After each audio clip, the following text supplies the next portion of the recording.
Assalamualaikum warahmatullahi wabarakatuh. Perkenalkan, nama saya Nabila Almizukewa, NIM C0D021022, Prodi D3 Perpajakan, kelas G. Di sini saya akan mempresentasikan jawaban UAS saya MK Pengantar Perpajakan. Pengertian pajak. Pajak adalah pungutan wajib dari rakyat untuk negara. Setiap sen uang pajak yang dibayarkan rakyat akan masuk dalam pos pendapatan negara dari sektor pajak.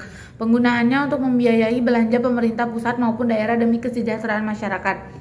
Uang pajak digunakan untuk kepentingan umum, bukan untuk kepentingan pribadi. Pajak merupakan salah satu sumber dana pemerintah untuk mendanai pembangunan di pusat dan daerah, seperti membangun fasilitas umum, membiayai anggaran kesehatan dan pendidikan, dan kegiatan produktif lain. Pemungutan pajak dapat dipaksakan karena dilaksanakan berdasarkan undang-undang. Selanjutnya, teori pemungutan pajak. Ada 5 teori pemungutan pajak yang digunakan dalam pemungutan pajak di Indonesia yang wajib kita ketahui. Yang pertama, teori asuransi. Menurut teori asuransi, pembayaran pajak diibaratkan seperti membayar premi dalam perusahaan asuransi dengan harapan mendapatkan perlindungan dari kejadian tidak terduga di masa yang akan datang. Yang kedua, teori kepentingan. Dalam teori kepentingan, ibarat dua belah pihak yang saling membutuhkan dan saling menguntungkan. Negara harus melindungi harta dan jiwa masyarakat agar kepentingannya bisa terlaksana dengan baik. Yang ketiga, teori gaya pikul. Dalam teori gaya pikul, pajak yang harus dibayarkan oleh masyarakat harus sesuai gaya pikul dan ukuran, dan sesuai dengan pengeluaran dan penghasilan baik perorangan atau sebuah badan usaha. Yang keempat, teori bakti. Teori bakti mengatakan jika suatu negara memiliki hak mutlak untuk mengambil pajak dari rakyat, rakyat sudah memahami bahwa membayar pajak merupakan sebuah kewajiban dan tanda bakti kepada negara. Yang kelima, teori daya beli. Teori daya beli ini sangat erat berkaitan dengan kemampuan masyarakat saat melakukan transaksi jual beli. Masyarakat yang banyak dengan kebutuhan yang berbeda-beda tentu membutuhkan berbagai barang untuk memenuhi setiap kebutuhannya. Selanjutnya, jenis-jenis pajak. 1. Pajak penghasilan atau PPh. PPh adalah pajak yang dikenakan kepada orang pribadi atau badan atas penghasilan yang diterima. 2. Pajak pertambahan nilai atau PPN. PPN adalah pajak yang dikenakan atas konsumsi barang kena pajak atau jasa kena pajak di dalam daerah pabean atau dalam wilayah Indonesia. Yang ketiga, pajak penjualan atas barang mewah atau PPNBM. Selain dikenakan PPN atau pengkonsumsian barang kena pajak tertentu yang tergolong mewah juga dikenakan PPNBM. Yang keempat, bea materai atau BM. Bea materai adalah pajak atas pemanfaatan dokumen yang dikenakan pada saat sedang mengurus surat-surat tertentu seperti surat perjanjian, akta notaris, serta kwitansi pembayaran, surat berharga, dan efek, yang membuat jumlah uang atau nominal di atas jumlah tertentu sesuai dengan ketentuan. Yang kelima, pajak bumi dan pembangunan.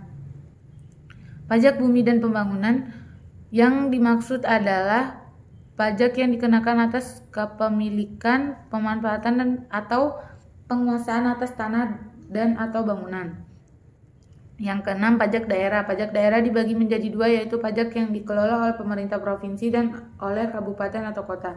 Adapun pengelola pajak tersebut dilaksanakan oleh dinas atau badan pendapatan daerah.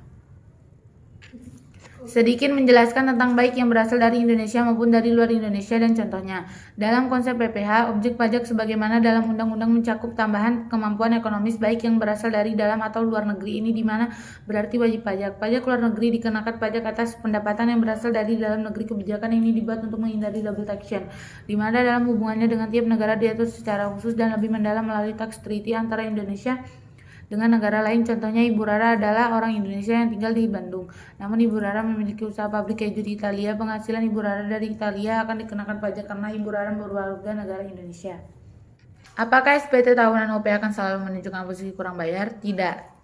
SPT tahun OP memiliki 3 kemungkinan posisi yaitu lebih bayar, nihil, dan kurang bayar. Posisi nihil biasanya terjadi bila OP hanya memperoleh pendapatan dari satu sumber dan pajak atas pendapatan tersebut telah dipotong oleh pemberian kerja, sehingga di SPT tahunan pajak terutama sama dengan kredit pajak. Akibatnya SPT berada pada posisi nihil. Posisi lebih bayar dapat terjadi karena angsuran pajak yang menjadi kredit pajak lebih besar daripada pajak terutang karena pendapatan wajib pajak tahun ini tidak sebesar tahun-tahun sebelumnya.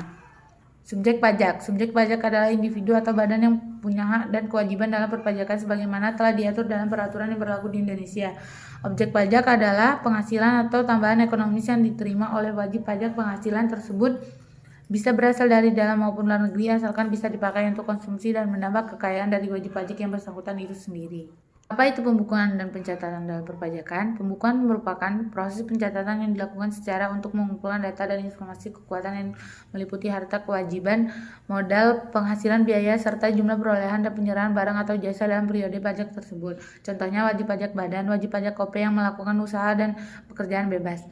Pencatatan terdiri atas data yang dikumpulkan secara teratur tentang peredaran atau penerimaan bruto dan atau penghasilan bruto sebagai dasar untuk menghitung pajak terutang. Contohnya wajib pajak orang pribadi. Selanjutnya, kasus di bidang pajak penghasilan yang terjadi pada saat ini. Contohnya seperti Cristiano Ronaldo diduga tidak membayar atau tidak melaksanakan kewajibannya dalam pajak perhitungan dikarenakan tidak membayar pajak sebesar 14.768.897 euro dan harus membayar denda sebagai jaminan atas penanggungan penambahannya. Solusinya dengan meningkatkan kepatuhan wajib pajak, memberikan pelayanan yang baik kepada wajib pajak, melakukan peningkatan kualitas pelayanan dan kepuasan wajib pajak.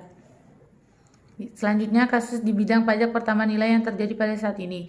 Contohnya, Direktorat Jenderal Pajak atau PIP berhasil memenjarakan tersangka dalam kasus kecurangan pembayaran pajak pertama nilai atau PPN dengan menggunakan faktur pajak yang tidak sah. Vonis yang dijatuhkan yakni 5 tahun 6 bulan penjara dan denda 20,5 miliar rupiah. Perbuatan pidana perpajakan dilakukan terdakwa terjadi di kurun waktu 2012 sampai 2021 dengan cara menggunakan faktur pajak tidak sah, mengecilkan jumlah pajak pertambahan nilai tentang yang harus disetorkan ke kas negara dan dilaporkan ke kantor pelayanan pajak. Solusinya, penegakan hukum yang dilakukan DJP terhadap para pelaku tindak pidana perpajakan dan pencucian uang diharapkan dapat memulihkan kerugian pada pendapatan negara dan memberikan efek gentar agar tidak ada wajib pajak lainnya yang akan melakukan tindak pidana di bidang perpajakan. Sekian, terima kasih. Wassalamualaikum warahmatullahi wabarakatuh.